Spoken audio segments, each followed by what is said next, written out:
Am I streaming on YouTube? The answer is yes. So we're live now. Hopefully everyone will be able to hear you. We'll find out in a second. Yes, there you go. Well, you could tell me if you can hear you. So you say something and listen for you. Oh, good point. Good point. I need to find a balance because normally I turn the audio down way down so I can't hear you very well because otherwise my mic picks you up. Right. If you keep talking, then I'm not going to be able to hear myself. So stop talking for a second. And there's a lag. Sorry. Yeah. I can hear myself. Great. But I am going to mute. Otherwise, mute. Yeah, that'd be really, really distracting. That'd be very distracting. It's about a good 4 seconds behind.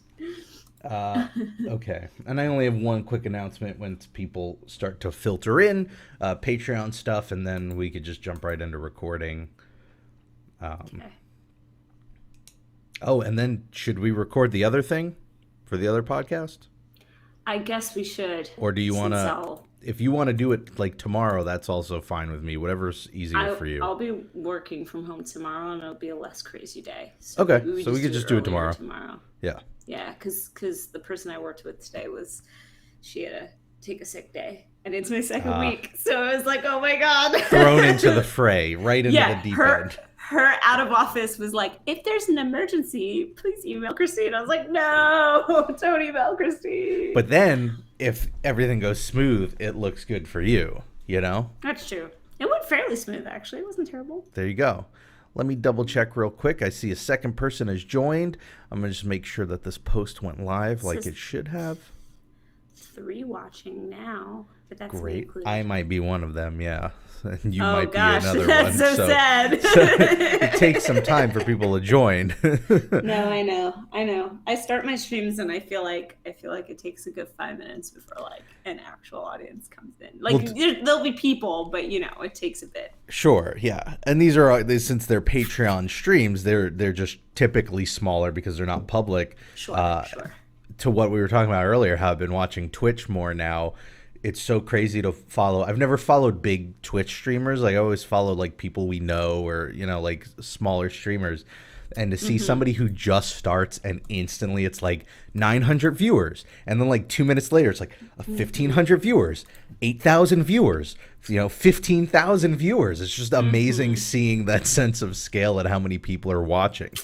I think Twitch is also, it still is the place that people think top of mind for streaming. Sure. So I still think that if you took the things that we talked about anyway on stream and also put them on Twitch, I'd be curious to see would our streams do better just because of nature of it because it's built in a way that's like showing people like, oh, you should check out this, you should check out that. Interesting, because I still think of Twitch as like purely a video game. I know there are other like categories now where people do like crafts and stuff, but to me Twitch is still like it's the video game streaming website. It's weird. It hasn't expanded in my head. Anyway, we got some people joining in, so I'm gonna cover some Patreon stuff real quick before we jump into recording the podcast.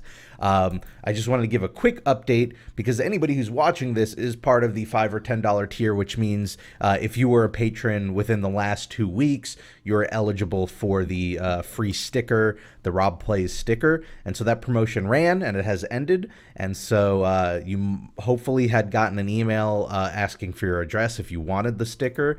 And so I just wanted to give a quick update and say I ordered them all today, so they're on their way. And so my hope is that within the next 1 to 2 weeks, I'll start shipping them out to everybody. So keep an eye out for that. And that's about it. Otherwise, we're going to just record the TTA this week. And got a big head start on next week's video because the thumbnail's already done and all the numbers are done. You want spoilers, Christine, for this video? Yes. I did all the math. This is the not so scary, how much candy do you need? Yes! I'm so excited that's actually become a video. So here's the answer. If it's a single ticket, you're out of luck. It's impossible. Yeah, I can imagine. Because candy's so cheap. The math that I had done was that for a ticket in the month of October, it differs because Friday tickets cost a little bit more. So if you have a Friday ticket, you need 13 bags of candy to pay for that ticket, which would be impossible because at least at the speeds I've clocked it at, you can do a bag about one bag an hour. So, and the party itself is, I believe, what is it, 5 or 6 hours? I think it's 5 hours. So you can do 5 bags a night. Okay. Now that said, if you go on Halloween, you need 15 bags of candy because the Halloween ticket is $135. If you do the season pass, you need 33 bags of candy.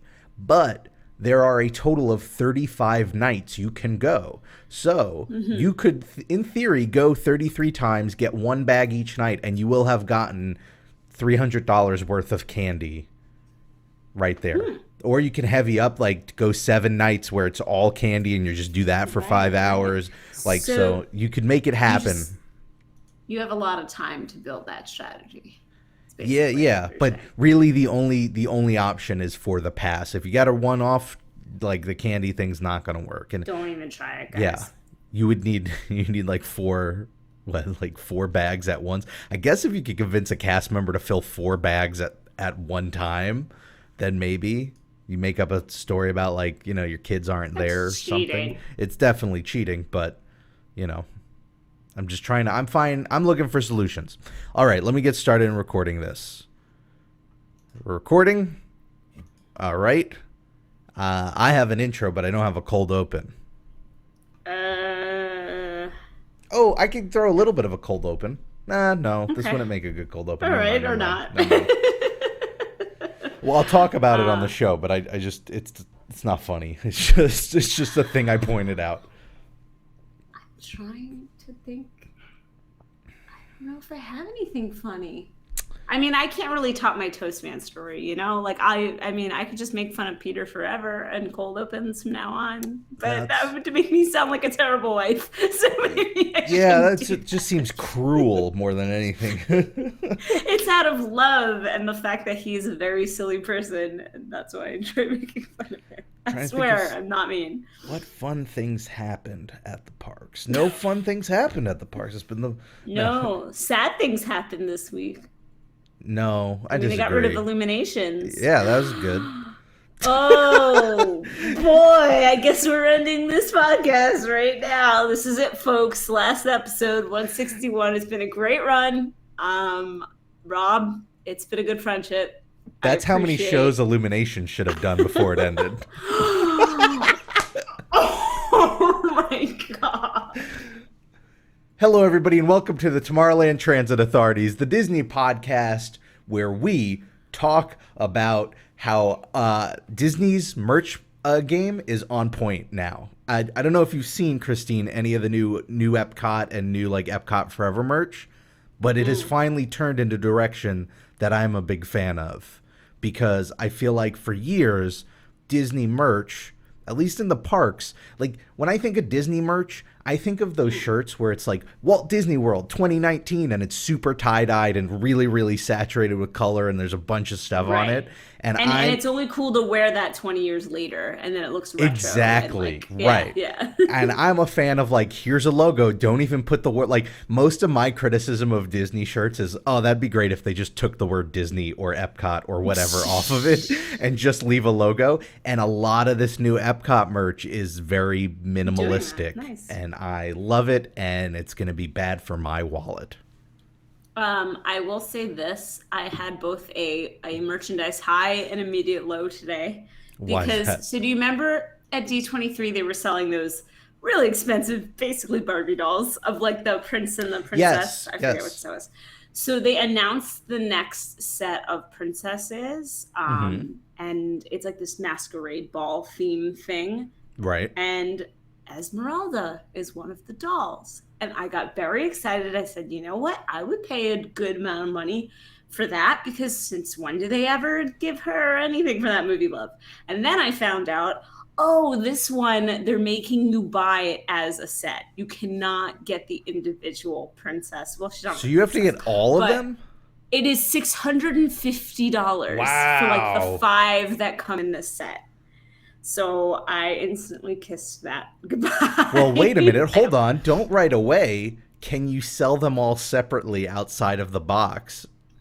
Yes, they come in separate boxes. But then, there you go. Just subsidize. Somebody on eBay is gonna just charge us like way too much. Well, that's why you do the moral thing, and you just sell them at whatever their actual retail value. You're saying don't like scalp them. It. I'm saying just offset.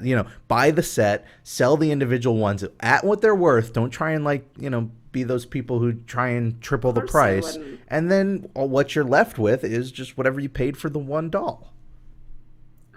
I would like to think that would work, but I feel like it won't. We have a lot of Epcot stuff to talk about. In fact, that's all I have in the news this week, and it's not really news as much as just I did stuff at the park, but we have a lot of really fun discussion topics, a lot of Q&A that is very discussion-like. So I'm just going to jump into some of them here. I was at the last Illuminations. I really wish you were there, Christine, because I feel like you would have cared more than I did. Wow. You really need to think about your words before you say them. Let me rephrase. No, let me just okay. expand on that. Okay. The show itself, I didn't have to be there for. I was fine with having seen my last Illuminations like a couple of weeks ago.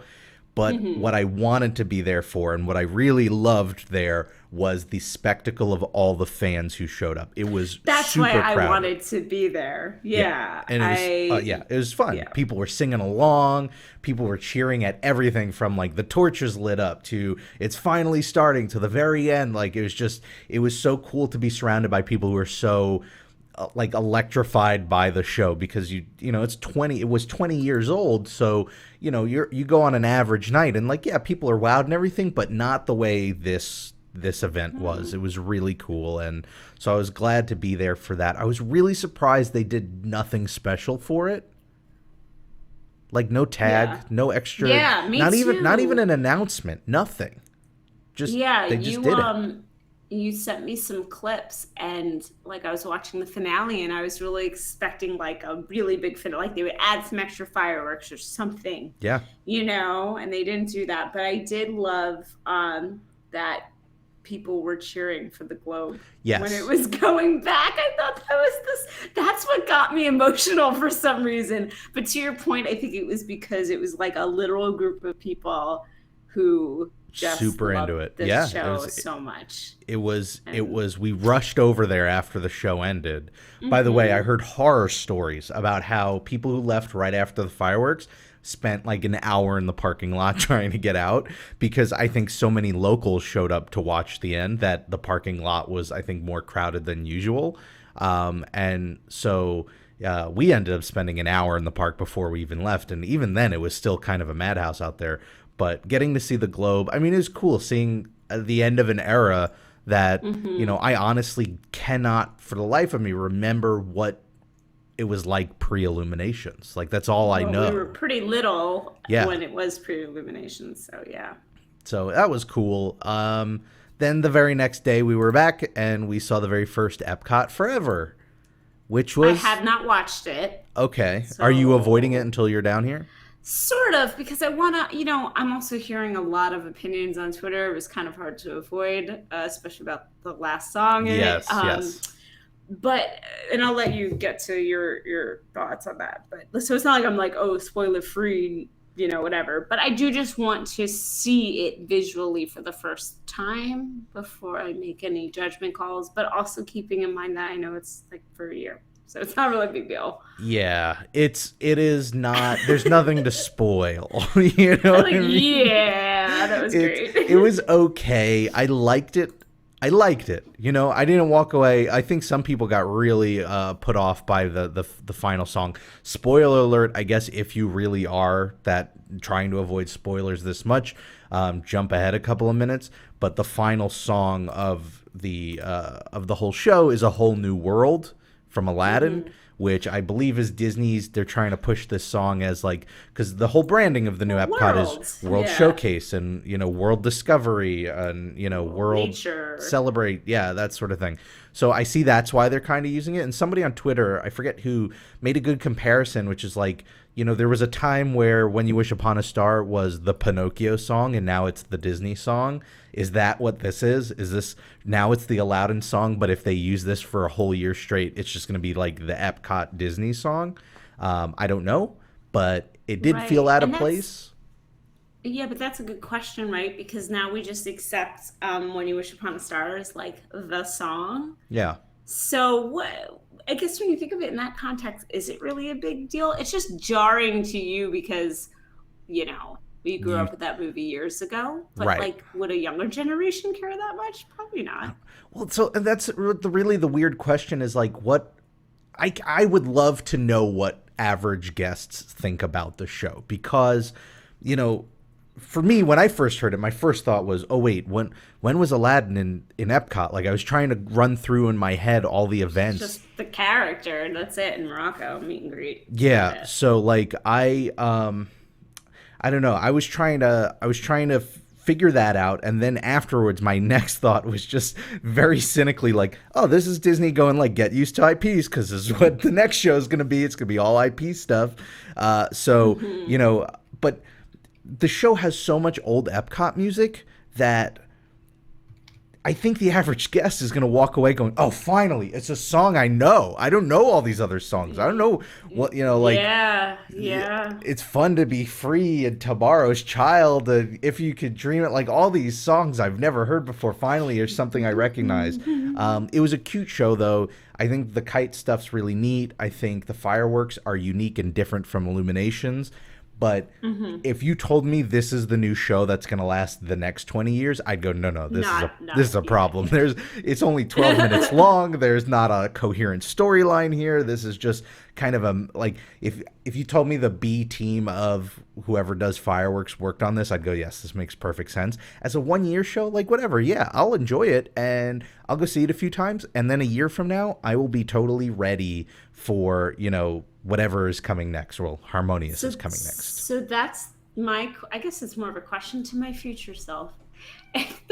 That am I gonna like watch it a couple of times and be like, that was nice, and then take that time while everyone's watching it to like go on rides? Because me, I always carved out time for Illuminations. I almost never went and did something else when Illuminations was happening, except for like the one time we rode Test Track, and that was awesome. But and now I wonder if I'm just going to be like, yeah, this is fine, and then end up being that person who's like, this is a really good time to go on Frozen. Or Soarin', yeah, no, it totally. Like, but at the same time, because it's 12 minutes, I don't know if you even have that much of a window anymore. It's such a short show. Even now, maybe you're the Illuminations fan. You can clear this up for me. The pre-show music. Yeah. How long is that? Is it an hour? 30 minutes. Okay. So it's the same for this show then. I didn't know if they had shortened it. Yeah, it's not the kind of... But in a weird way, because it's so short, I can see myself sticking around for this more than Illuminations because it's less of a time investment. It's like, all right, well, it's 12 minutes. Illuminations was only like 15 or 16 minutes. I thought it was like 20. I'm pretty sure it was like 16 minutes. I'll have to double check on that, but but I get what that would be interesting because then that would I'd want to dig into why this felt so much shorter than Illuminations did. Illuminations felt way longer. Maybe because of the slowdown in the middle, right? Hold on, let me see. Not having that was really helpful. That's what I'm saying. I think okay, there's got to be the runtime somewhere, like how long the show is. Come on. Look at that Wikipedia right now. Nobody's got this time? Come on. Anyway, we can continue while I look this up. Sorry, we're taking a pause in the show actually for a second because Kat came in. Something about our dinner plans. So I'm just, I don't want to split my... attention. Yeah. This is what happens. How long is the show? I could swear it's like 16 minutes. And it's going to be really scary if it is, because that means... Also, hello to everybody in the chat who's watching. It's 14 minutes. It's 14 minutes? Really? Yeah. So I was wrong about the 16. Sorry. We'll come back to that when you're ready to, yes, get back to the podcast for this year. Yes, hi to all the chat people. Hello, hi, chat people. Hello. Hold on. You talk to the chat people while I go work this out real quick. I'll be back in 1 minute. Okay, great. Bye. I guess now this is the Christine show. This was my plan all along, you guys. It was just to slowly show up for every live stream until I had this moment where Rob disappears, and then I just take this channel over as my own. So it appears all my dedication has worked out. That's really why I made the TTA to begin with. It's a long con. But anyway, I hope you guys are doing well. Thank you for joining us. It's fun to do this live because you guys can actually see when we have to do things like this, or sometimes we have to take a break, or sometimes we struggle with cold opens and all that good stuff. So there's a lot more editing to it than I think a lot of people realize. Thank you, Caitlin. Like you said, congrats on my coup. I did. It is a coup. I'm taking over. It's like Scar, except not as deadly. I didn't throw Rob over a cliff. If that ever happens, I don't know. Then we have deeper problems. But it's also weird that I'm talking to you, but you can't see me. That's why I said, Rob, I can watch his stream and I can see his face and he can't see me. Oh no, you're not allowed to come back. I am back. We've already discussed that I've taken over the channel. Oh, this is the show now. Yeah, this was my long con. It was for you to eventually leave at some point, and then I just take over your Patreon channel. Oh wow. And now it's mine. Wow. Yeah. I've been the victim of a coup. Yes. People are saying congrats on my coup, so clearly the people want it. The people have spoken.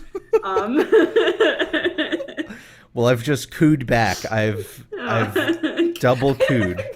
I don't think that's how that works. I've cooed back. I've cooed back. All right. Well, I guess we just jump right back into it. I forgot where we left off. So we're. The time of illuminations, yes. I thought it was 16 minutes. It is 14 minutes. So even I was wrong on that. That is wild. Why is that wild? It's because it feels like a 20-minute show to me. And after Epcot Forever, I was like, wow, that was half the time of illuminations. It isn't. So there you go. I do have time to go on other rides. In a weird way, that kind of, I think, bumps up my feelings for Epcot Forever. That it can use its time better. That I felt like it flies by, whereas Illuminations, I'm like, okay, this kind of drags in the middle. Is that like a pun? It flies by because they have kites? Oh, because they have kites? Yes, now it is. Not intended, but now it is. How were those kites, by the way? Were they cool? Really cool, actually. And I was ready to not be impressed by them because I figured it wasn't super high tech or anything. But when you see it in person, it's actually pretty neat. My biggest hang up with the whole show is I have a thing where I feel like music will age twice as fast if you get a little kid to sing it. And there's a lot of that in this show. My least favorite part of Wishes. Is it like Wishes? Yeah. It's not all of it. I'm gonna hate that. It seems to alternate between these really beautiful renditions of these old Epcot songs and then the Kids Bop, let's get a little kid to sing this Epcot song. And those parts I'm like, ooh. And if you saw that preview, there's a preview video with just a little bit of it. It came out a couple weeks ago, and it starts with the little kid going soar into tower, ready for it. And I was like, no, I don't want this. But again, it's a year-long show, so I also just don't care that much because I'm really excited more for Harmonious. I guess Harmony Us. That's how I'm going to say it from now on.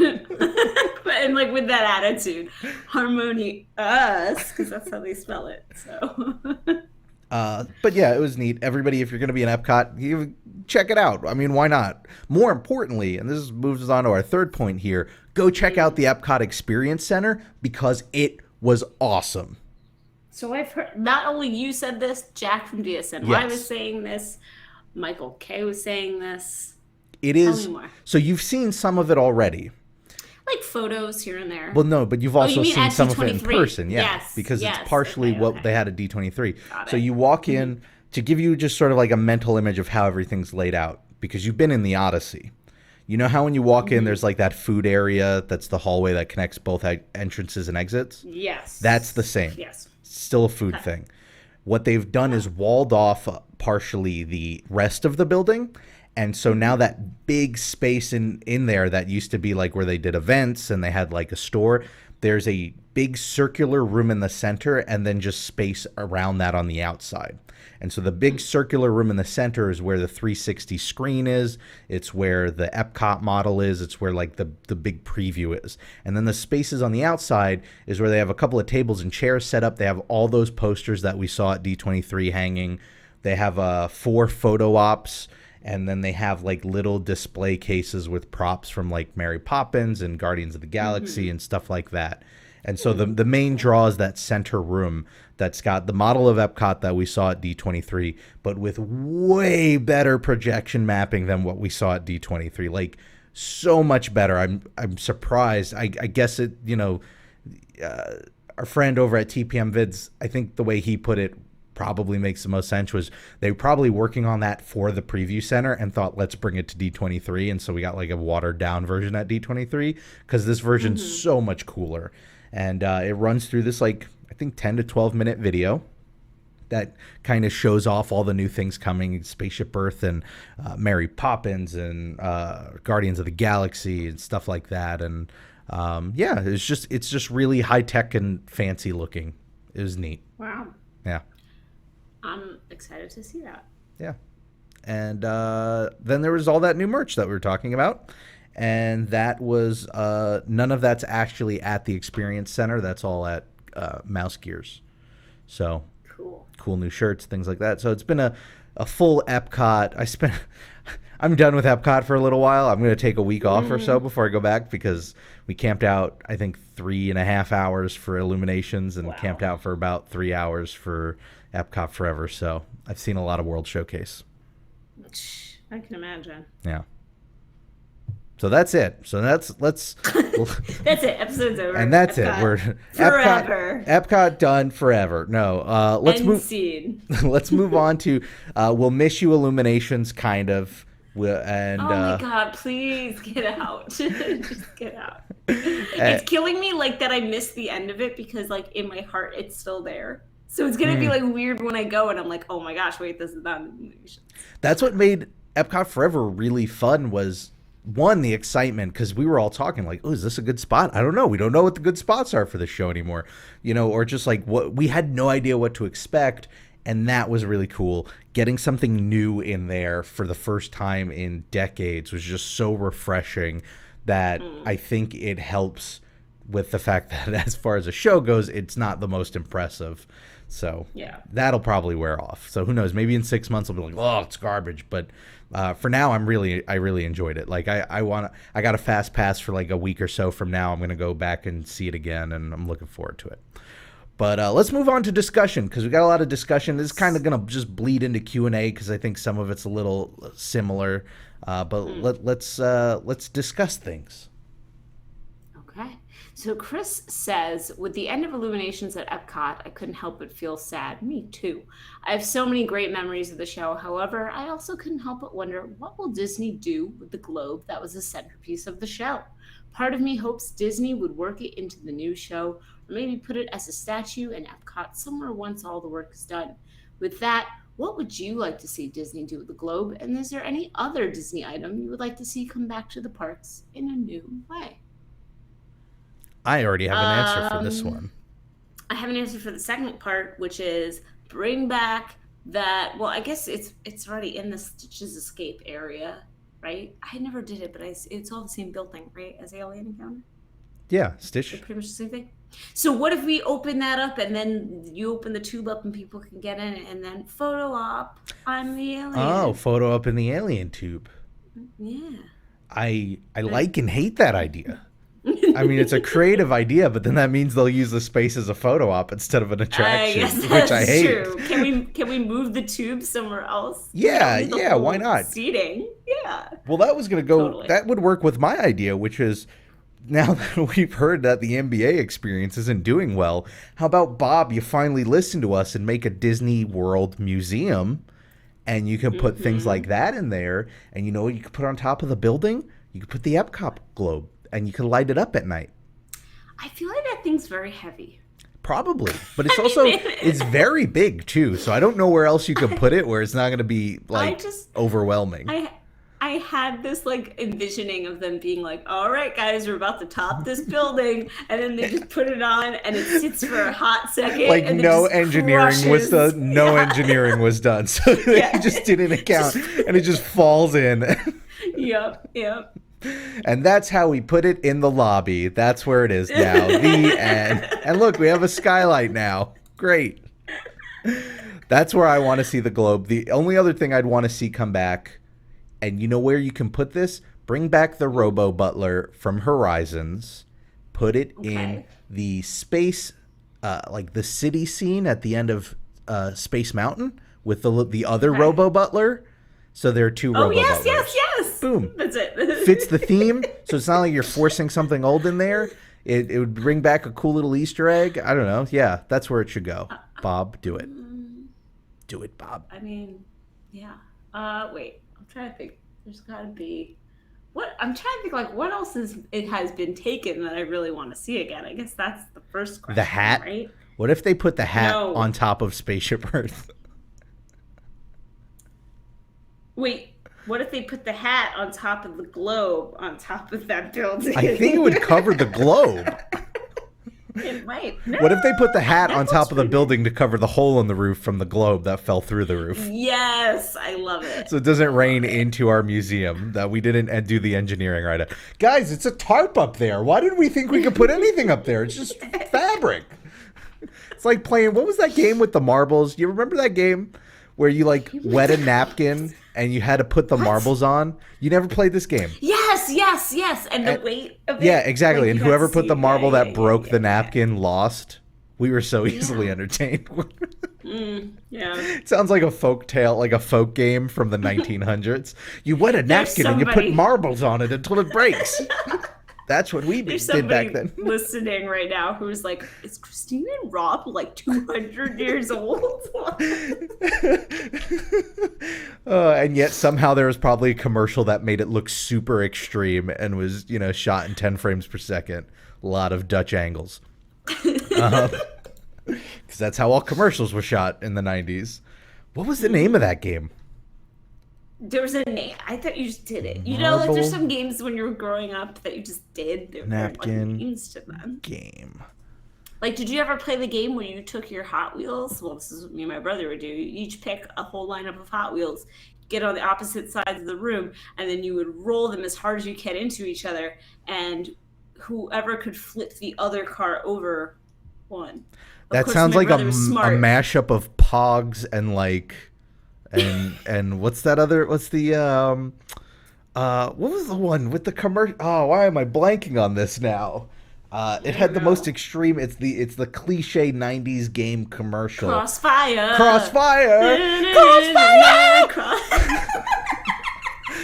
That one. By the way, the game we were talking about is called Thin Ice. You know how you watch.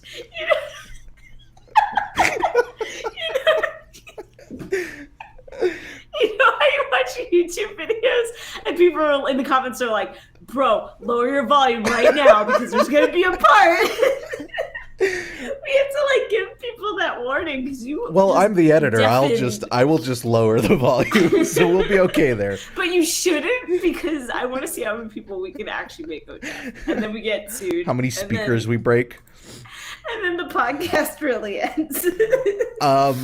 Okay, yeah, it was called Thin Ice. I haven't forgotten it. It looks real simple. Well, anyway, I forgot. Oh, right, my brother played had no name, so it was called Crash Cars into each other. Car Pogs, I would call it. Sure. So I guess that means this week's question of the week is, what's your favorite 90s board game? You can let us know by going to ttapodcast.com, click on Contact the Show. Let's go on to, we got more of this stuff. So Sarah Kohler wrote in and said, we've got plenty of ride-themed restaurants, but what about restaurant-themed rides? What restaurant theme would you turn into a ride, and what does it look like? Don't even. I know what you're going to say. No, I'm not. I'm not going to say it. I was actually going to point out, I didn't have an idea, but what jumped to mind was can't you say that Living with the Land and the Garden Grill is that? Yeah, essentially. It's essentially, yeah. They're the symbiotic ride-restaurant relationship, so it works. Right. Let me think of a good one. Ooh, I got one. Okay. Do you have one? I mean, you go while I'm thinking because I'm still thinking. I want to see a not a Pirates of the Caribbean, but like a colonial like pirate ship, like something. Columbia Harbor House is what I'm thinking of essentially, and I'm trying to think of that theme of like nautical transportation in the colonial era. And if you could do a ride like that maybe your starting point and ending point is the Columbia Harbor and at the Harbor House. I was gonna say that's basically the ferry boat. Yeah, but like you go on an adventure, not like the ferry boat. That's kind of boring because you just go in a circle. I'm talking about like maybe you run into a storm and it feels you might capsize and make it interactive, and it's sort of like Smuggler's Run, but for ships in the ocean, and you got to like fix the ship or else you capsize, and then Hondo sends you back to Columbia Harbor and with the stolen coaxium. I know how to make this better. Okay. It's going to be a restaurant-themed ride restaurant. So it's that ride, but let's put some tables and chairs on this boat. Oh. And then you got to try to eat your food while everything's sliding around. While we're on that path, what about a Space 220 Mission Space ride? So you're eating on Mars, but it's spinning like Mission Space. Astronaut food. I think I could do it. I feel like stomach of steel with rides like that. I could do it. I wouldn't be afraid of getting sick. I'd be afraid of somehow actually choking while eating. Like okay, good point. The force wouldn't like I wouldn't be able to swallow the food or something. Point. I don't know how that works. Okay. That's I didn't think about that one. What else can we go with? What about an Animal Kingdom one? A restaurant themed ride. What about a ride where you're trying to track down a yak and a yeti? And it's really easy to find the yak because they're like a buddy. It's like a buddy cop story. The yak and yeti are like these two. So they're two cops. Animal cops. They're two cops. No, we don't acknowledge that they're animals. They're just two cops. Okay, they're just called Yak and Yeti. That's their nickname. And you're on a ride along, so you're in the back of the car. Doesn't technically Disney now own Brooklyn Nine-Nine? So like, what if Yak and Yeti? Remember we talked about this when the acquisition happened. It plays on Fox, but it's not produced by Fox. And it doesn't anymore. Yeah, now it's on. I take it all back. I don't know where it is. All right, but I'm thinking that sort of sense of humor with these Yak and Yeti cops. Okay, I like that. Yeah, I like the idea that it's an actual yak and an actual yeti, and everybody on the force, nobody like actually acknowledges it. They just treat them like two regular people, but it's an animal and a mythical creature. And then you just go on a ride along, and it's all automated. So, or I should say, it's randomized. So sometimes it's really exciting and it's a car chase, and other times it's just like a speeding ticket, and you sit in the back while they're over there, 20 feet away at the car, just writing out a ticket, and that's the whole ride experience. I like it. Perfect. All right. While we're on a roll, let's keep moving. Yeah, because we got more of this stuff, as you put it before. Yeah. Rocket Raboon Madigan says, if you could update one scene with better effects in an attraction, what would it be? I've always thought that the pitch black dark corridor, skeletons shooting dart. I said skeletons shooting dark. I don't know what that would look like. Just the absence of light. Skeleton shooting darts segment of Indiana Jones' Temple of the Forbidden Eye has been a little lackluster, considering the skeletons are just painted on the walls with black light responsive paint. It just seems a bit cheesy and could use more three-dimensional elements to it, possibly using real rock work to better fit with the rest of the attraction. First, I totally agree. That area is like the suckiest part of that ride. It's just not impressive. I don't remember it too well, except I know. See, there you go. Yeah. Yeah, it's not good. That's the one where it's like the car's shaking a lot and it's shooting air at you. That's supposed to be the dark. Yeah, I like that idea. Yeah. Okay, we could do an update. But what one scene in any ride would you want them to update to effects? Big Thunder. fix those rocks, man, and make it better. Just add more to it, right? Because like we don't get the explosions and stuff. Freaking Paris gets it, Disneyland gets it, but not even. It doesn't have to be an exact copy of the explosions. I just want more. I feel like our ride is so stagnant. You know? Yeah. I just want more. You know what I'd want to see them expand in that? I would love for them to do more of the town.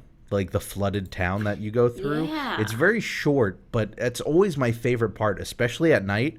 Ride Big Thunder at night when all the lights are in the town. It's cool because I think during the day it's just like, all right, well, it's this flooded town, but at night you've got the silhouettes of everybody partying at the saloon. That's a good one. My last other one I thought of that it kills me every time because it's my favorite dinosaur, but the section's terrible. It's when the pterodactyls come at you. Oh yeah. In Dinosaur. They're just hung like they're just still things. Yeah. They just put like strobe lights on them. Why can't we have it's B mode pterodactyls? But it's always been B mode. So yeah. I would love actual animatronic pterodactyls. I think that would be so cool if they were flapping wings and stuff. What if they I'm trying to like really look for one that maybe goes overlooked. You know what? This might be a little, I say, I'm blanking here. Haunted Mansion, I think, has a few areas where they can update. For one, like the bride. Areas. The bride could really use animatronic.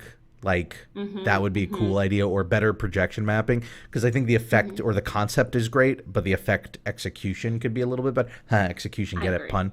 Or things like things like all of the spirits, like when you first go out the attic and you see the graveyard, it's got that sort of running loop of all the spirits flying up. If they updated that so it was a little bit more dynamic, I think it would look really cool. I was going to say, like, the facial mapping on Frozen is pretty darn good. So if they could just use that for the bride, that'd be great. Yeah. Or just give us a Avatar-level animatronic. Yeah. Whoa. Oh, my gosh. That would make me fall in love with that bride even harder. Right? Do it. Do it, Bob. Do it. Do it. It's my Palpatine. Crossfire! Okay. Now it's time for the Q&A lightning round. And now I just want to keep yelling Crossfire, but I will not. Pew, pew. Short questions, short answers. Our first one comes from Connor H, who says, my question's for Rob. That's me. Now that you're Florida local, have you ever considered doing the WDW 49 challenge? That is, riding all the rides at Walt Disney World in one day. That would be a vlog for the ages. Thanks and have a Disney day. Actually, I'm less likely, I feel like, to do it now that I live here, because I've gotten so accustomed to going to the parks for like 4 hours at a time. And like I do half days at the parks now. Would you do it when I come down? If you want to, I'll the next time, but if you want to give it a shot, sure. I feel like with every ride, you want to come down when Rise of the Resistance opens. Right, well, here's the problem. That opens and you have to add that to the list, right? Exactly. So the longer you wait, the more difficult this challenge gets, because all these things keep opening and then they're like new and long lines. Yeah, and see, I think for me it's crossed the threshold of, I don't know if I want to put in the effort for it, because I've heard like the times people have to get up and how much you have to run, and it's like, oh, you got to bring bag lunch because you can't stop for food, you just got to eat in line. And like I was like, ooh, this is sounding less and less fun and more like work. And I would do it just one day. Like, you're just doing it one day. Here's my thing, that would be really fun. I would much rather try and come up with a more novel and fun challenge to try, because I do like the idea of making a challenge and game out of going to the parks, but I feel like that's so simple. Exactly, and I own the domain for it. And so like if we could find a new spin that is still challenging enough that it's not easily achievable, but less grueling than just trying to do every ride, which is more like, that's the marathon, right? I'm trying to think of endurance, that's the endurance event. I want to know, like, well, what's the, more moderate, triathlon? What's the triathlon? What does that include? Ooh, I like that one. Okay. Yeah, exactly. So I don't know. I want to think of something like that. That I'd be willing to do, not so much just doing all the rides. And then that means I'd have to go on Triceratops spin, Oh, yeah. Yeah, exactly. I don't know. I still think it would be funny though. Maybe To next year. try? Think about it. Yeah. We'll figure something out. Do it for the vlog, Rob. Do it for my vlog. Anyway. Yeah. Avery says, my wife and I will be celebrating our first anniversary in summer 2020. Congratulations. Yeah. We have never been to Disneyland. I think this may be our move, but we're looking at going May 31st to June 4th. Due to this being the 1 year anniversary of Galaxy's Edge, do you think the place will be swamped or no? Is this a good time to go in the summer that's not terribly crowded? Well, my first thought is that's Memorial Weekend, right? Though it might, yeah. Wait, hold on. I need to see the days for next year because not necessarily. What did they say? May 31st To June 4th. That's the last. Actually, no, they might be okay because Memorial Day I think might be the 25th. They So it's usually after do it as Memorial. like the last Monday. Yeah, so that's actually okay. So now I'm going back on what I was about to say. That actually might be a decent time because you're going to have by that point that's a week after. So Right. I think So a you lot won't of have those people will crowds. be gone. But it's still that marks the summer season beginning. Yes. Though I guess you think of Disneyland, and I don't know how it's going to work with like blackout dates for locals, because Disneyland's a more local heavy park. But then like during the summer months, a lot of locals are blacked out; they can't go, and so I don't know. I think it might be a good time to actually chance it. I really do. Yeah. Well, as far as like Galaxy's Edge in particular, I think if Rise of the Resistance is amazing, like they say it's going to be, it might still be like Avatar, where it's like a 2.5 hour wait, usually like on any given day. But I don't think the land itself is going to reach a point now where it's like super packed and unenjoyable. So I think you're fine in that regards. And who knows, with Rise, Smuggler's Run line might actually drop because you'll have people more, waiting for Rise than Smuggler's Run. So I think you'll have a fine time. Expect slightly higher crowds because it's the summer, I guess, but nothing, to be worried about really. Cool. So if you have a question or a topic idea, or you just want to talk about 90s board games, you can do so by heading on over to ttapodcast.com and clicking on Contact the Show. That's where you can also leave feedback, which we have some this week. Some of it episode related and some of it regarding our discussion about ride vehicles last week. Our first piece comes from History Nerd 86, who says, is it bad that every time I listen to the podcast and you do Q&A lightning round, I try to make the same sounds Christine makes in sync with her? Love the show. I look forward to it every week. Christine, It's funny because, somebody else also asked, what are you doing with your hands when you do that? Are you doing the shooting pew pew? Oh, I'm shooting. I'm pew pewing. Like, good. You guys can't see it, but like I'm all in every time I do it. It's like smiling in a VO. You can hear it, really. Right. Try a pew pew without shooting. Let's hear that. Okay. This is so hard. Hold on. Pew pew. Yeah, it doesn't, not as... Yeah, it's not the same. Kind of falls flat. And one with? Can I get one with? Yeah. Pew, pew. Yeah, there's so much energy in that one, right? It's like standing versus sitting. Yeah, okay. It's like I know how to do... Yeah, it's so much better. Derek Paxton says, in the last episode, you guys were curious about what some people have made for Galaxy's Edge. Outfits, kit mashing phones, etc. Something that I'm working on right now is my very own droid. I wasn't a fan of the price for the astromech droids at Galaxy's Edge, so I'm building my own from scratch using 3D modeling software and 3D printers. It won't do anything too crazy, but in the end, it should be a small audio animatronic that I can carry around in the parks and call my own. The head will swivel around using servo motors, and it will have a speaker to periodically make some droid sounds. It's not finished yet, but if you guys are at all interested in some work in progress pictures, I would love to share. I would love to see those photos. This sounds awesome. Yeah, send them along. I guess on Twitter or something.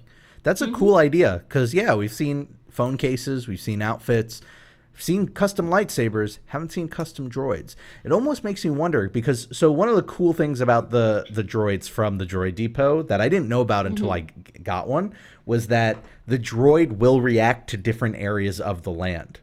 And like different characters. Oh yes, you were telling me this. So like stormtroopers walk by and they'll get scared, and it makes me wonder: is there a way to sort of reverse engineer all of that so that you could make a custom droid that react similarly, but I don't. That's way over my head. Yeah, what if you got a dark side droid and instead it reacted opposite to things? So right? I think cool. If you get a first order personality chip for your droid and put it in, it'll react differently. I think. I'm not 100% sure. I need to just get first order everything when I you go can. there. Yeah, it's got that tiny little shop in the corner. Can I just say that I really appreciate that Disney has like given that, like, because I feel like a lot of the times you think, well, everyone wants to be the hero, right? Like everybody wants to. I love that my dark soul can go in there and get all of this. What if you Black Spire bound as a first order? Like, everybody dresses like a citizen, but like, what if you dress kind of like, you probably get in trouble because it's a uniform. So that might. I think you'd have to make alterations so it wasn't too on the nose. Maybe more color scheme wise, grays and blacks, and then you got the ranks and things like that. Yeah. And then Kylo Ren would be your fan. Well, no, I'm his fan. Well, you'd be mutually fans of each other. It's like a club. And then finally, Amber says, as an English teacher, I couldn't resist weighing in on the semantics of the word vehicle. To me, a vehicle is anything that moves something from one place to another. So, by my measure, the Carousel of Progress Theater would be a ride vehicle. The Star Tours Star Speeders, on the other hand, would not. They don't actually take you anywhere. But now, here's the thing, Amber. Do we break into the semantics? What do we call moving you from one place to the other? Because I get off on the other side of the Star Speeder. I end Star Tours in a different... Yes, but it's technically just a row that you're crossing. Like, realistically, so is it where your body... Is it the space your body occupies? Because then every theater would be a ride vehicle. You could say, well, I walk into the right, but that's what I'm saying. And I walk out the other way. I'm saying if your body occupies the same space at the beginning, at the end, then it's not a vehicle? No, because that could happen in Carousel of Progress because you return to the No, you don't though. You get out at the separate area. You're right, it doesn't do a full loop. Exactly. So maybe that's what and then most carousels, I believe, don't stop in the exact same spot. No, they don't. So that would still keep it as a ride vehicle. But then And I mean teacups then would be too, right? I mean, so then does that mean Soarin's not a ride vehicle?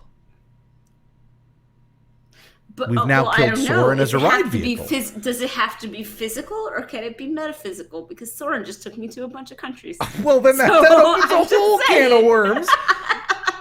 That opens a whole can of worms now, Does that mean the American Adventure is a ride vehicle? Because it whisks me away to Dream World when I fall asleep. Like, you know what I mean? Like, that's a whole other, that shit breaks all the rules. Does it? I feel like we just need to check in each week and get a little bit closer to this definition. Yes. I do like the thought that if you end where you begin, it's not a vehicle. But that's not true. What if I take my car and go for a drive and go back home? It's still a vehicle, but I'm still back where I started. Right. You might even park in the same exact spot. Yeah, exactly. So that can't be the case. That can't be the definition. Oh, which brings the Star Tours Star Speeder back into the ring here, because while yes, you end in the same spot you started, you move and you move somewhere. Maybe it's the movement. Jiggle around. It's the movement. I think the movement is key. If you sit in it and it moves, it's a vehicle. Because then the theaters still stay the theaters. And that opens up. This up. What is the definition of a vehicle? I want to know the actual definition. A thing used for transporting people or goods, especially on land, such as a car, truck, or cart. I don't like that definition at all. I have problems with that definition. Hold on. What now we have to what form of the word transport? An agent of transmission. Wait, there's a bunch. So a means of carrying or transporting something. An agent of transmission. That's weird. And then obviously the other version's a vehicle, which is I don't know. You express something. That's I get transported to other worlds. I'm just, are we talking about a literal transporting? It's just too messy. An agent of transmission. I don't know. We'll have to figure it out another week. And yeah, I don't even want to touch the idea that we're on a planet that moves and in a solar. No, none of that. That's just breaking too many rules. Does that make Earth? Does it make Earth a vehicle? A spaceship Earth? Let's wrap things up here for this week. Yes, please. God. Thank you for your feedback. Again, TTApodcast.com. Contact the show if you want to send something to us. If you want to pick up a pin or a t-shirt, we also have that on the website, and the sales of those go towards keeping the lights on here at the show. If you want to continue the discussion, especially perhaps one on what constitutes a ride vehicle, you can head on over to the official unofficial TTA subreddit, which is reddit.com/r/TTA podcast. And that's all we got. Christine, what do you got going on the channel this week? Well, I have my Paris merchandise haul, which I think will be very interesting because I try to pick up the more exclusive stuff, that you couldn't get here. Mm-hmm. I also just got Bob Iger's book, which I know you've been reading too. He finally sent you that copy, huh? Yeah, signed and everything. He said it was great meeting you in the cantina. Sorry, I couldn't add it into the book. It was already sent to the printers. Yeah. I apologize. Here's FastPass. Yeah, he said looking forward to every Friday podcast. And I'm toying, I definitely wanted to do a review, but now I'm kind of toying around with the idea of some sort of book club sort of thing. I like that. So, I like what you were talking about I like that. Yeah, yes. Yeah. So stay tuned, everybody. That's all I can really say. Where can they stay tuned? On my channel, Ivy Winter. Nice. And I just put up a video about the Water Hyacinth project, which was a project Disney ran in the 70s in which they tried to use a very annoying invasive plant species to clean their water, and it worked. And you can find that over at Rob Plays on YouTube. Ooh. That's it. That's it. Like Illuminations, we're done. Wow. Just kidding. We'll be back next week. Crossfire! Crossfire!